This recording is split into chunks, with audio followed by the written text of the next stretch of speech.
কি এর লাগে ভাই তোমরা কও সাকিব আল হাসান বিশ্ব সেরা অলরাউন্ডার? কি এর লাগে ভাই তুমি সুনীল নারিন রে কও মুগো যদি বাংলাদেশের হয়ে খেলতো? তোমরা কোন হানে যাও হেই বেন স্টোকসের লাগিয়া? আরে ভাই মো কি বেন স্টোকস লাগে, মো কি সুনীল নারিন লাগে? মগো আসানা একজন, মগো সোনার দেশে সোনার ছেলে, লর্ড অ্যাসোসিয়েশনের সভাপতি নাজমুল হাসান শান্ত। তুমি কাইগর ম্যাচটা দেখো ভাই, হে কিন্তু কিপার করছে।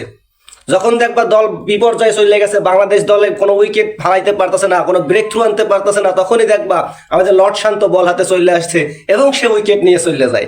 আবার যখন দেখবা কোনো একজন কিপার আমাকে অসুস্থ, হাতে ব্যথা, ইনজুরিতে কিপিং করতে পারতেছে না, একজনই আছে যে কত সুন্দর সে এসে কিপিং করবে, আমাদের নাজমুল হোসেন শান্ত।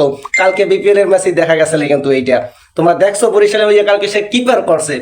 আবার সে কিন্তু আমাদের ওপেনার, সে আমাদের দেশের একজন ভালো ওপেনার, তামিম ইকবালের পরে কিন্তু সে একজন ভালো ওপেনার। সুতরাং তোমরা যদি বিশ্বসেরা অলরাউন্ডারে কোনো রিপ্লেসমেন্ট না পাও, তোমরা কিসের লাগে কি মিলে আমরা জানি না ভাই, কিন্তু তোমাকে লর্ড অ্যাসোসিয়েশনের সভাপতি নাজমুল হোসেন শান্তরে তোমরা ট্রাই করতে পারো।